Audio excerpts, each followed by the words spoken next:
വായിക്കും തോറും ഈ ബൈബിൾ അങ്ങ് ചേർത്ത് പിടിക്കാൻ ഒരു ആവേശമുണ്ടായി. എന്ത് പ്രത്യേകതയാണോ ഈ പുസ്തകത്തിനുള്ളത്? കഴിഞ്ഞ ചില മാസങ്ങൾക്ക് മുമ്പ് ഞാൻ മലപ്പുറം ജില്ലയിൽ മേലാറ്റൂർ എന്ന് പറഞ്ഞ പട്ടണത്തിൽ പരസ്യയോഗത്തിൽ പ്രസംഗിക്കുന്നത് എനിക്ക് ഏറ്റവും ഇഷ്ടമുള്ള ആളായിരുന്നു. കവലകളിൽ പ്രസംഗിക്കും. പോൾഷൻ കണ്ണൂർ എന്ന് പറഞ്ഞ പാട്ടുകാരൻ ടീമുവാ പാടിയത്. പിന്നെ അദ്ദേഹത്തിന്റെ പാട്ടും നമ്മുടെ പ്രസംഗവും ഒക്കെ ആണ്ട് അങ്ങനെ മുന്നോട്ട് പോകുമ്പോൾ ചില സഹോദരങ്ങൾ യോഗം കഴിഞ്ഞ് പരിചയപ്പെടാൻ എടുത്തു വന്നു. എന്നോട് ചോദിച്ചു, ഷമീറെ, എന്നാലും നീ എന്തിനാണ് ക്രിസ്ത്യാനിയാകാൻ പോയത്? അവർ എന്നാ ചോദിക്കുന്നത്? നീ എന്തിനാ പറഞ്ഞേ ക്രിസ്ത്യാനിയാകും? അപ്പൊ അവര് സമ്മതിക്കുന്നു. ഇപ്പൊ ഞാൻ ആരാ? പക്ഷെ നമ്മുടെ അകത്ത് പലർക്കും അത് സമ്മതിക്കാൻ പറ്റുന്നില്ല.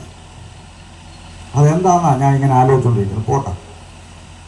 അപ്പൊ അവര് ചോദിക്കും, ഇത്രയും താല്പര്യം തോന്നാൻ അല്ലെങ്കിൽ ഇത്രയും ആവേശം തോന്നാൻ ഈ പുസ്തകത്തിന് എന്താ പ്രത്യേകത?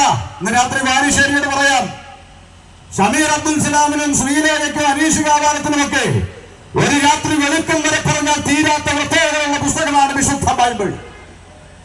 നേരം അതല്ലാത്തത് കൊണ്ട് ഒരു കാര്യം എടുത്തു പറയാം. എന്നോട് ചോദിക്കുന്നിടത്തൊക്കെ ആവേശത്തോടെ ഞാൻ പറയും, ഷമീർ അബ്ദുൽ സലാം ഈ പുസ്തകം തുടക്കം മുതൽ എടുക്കം വരെ പലതവണ വായിച്ചയാളാ, പലതവണ വായിച്ചു തീർത്തു. പക്ഷേ ഈ പുസ്തകം ചേർത്ത് പിടിക്കാൻ എനിക്ക് ആവേശം തോന്നിയ ഏറ്റവും പ്രധാനപ്പെട്ട ഘടകം, ഈ പുസ്തകത്തിന്റെ അകത്ത് ഒരൊറ്റ പേപ്പറിന്റെ അകത്ത് പോലും ഒരു ഭാഗത്ത് പോലും മതം പഠിപ്പിക്കാത്ത പുസ്തകമാണ് വിശുദ്ധ ബൈബിൾ. ഈ പുസ്തകത്തിന്റെ അകത്ത് ഉണ്ടോ സജു പാഷേ? മതമില്ല.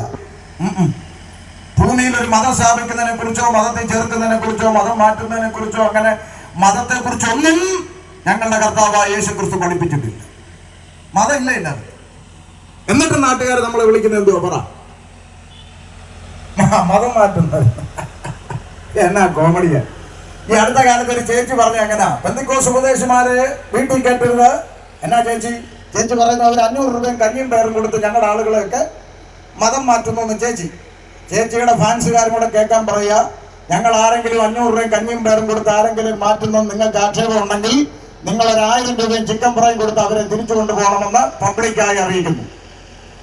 ഞങ്ങൾക്ക് പിണക്കമില്ല. അതിന്റെ പേരിൽ നാളെ കോട്ടയത്ത് ഹർത്താലില്ല. ഒറ്റ ട്രാൻസ്പോർട്ടിന് ഞങ്ങൾ കല്ലെറിയത്തില്ല, സമരത്തിനിറങ്ങത്തില്ല, കൊടി പിടിക്കത്തില്ല, മുദ്രാവാക്യവും ഞങ്ങൾ വിളിക്കത്തില്ല. ഞങ്ങൾ അതെന്തിനാ അങ്ങനെ പറഞ്ഞ് ഇപ്പൊ കുറച്ചു പേര് മുദ്രാവാക്യം വിളിക്കാൻ ഇറങ്ങിയിട്ടുണ്ട്. സെക്രട്ടേറിയറ്റ് നട കൽവരി മലയിൽ ചിന്തിയ രക്തം കെടാതെ ഇവനെ വട്ട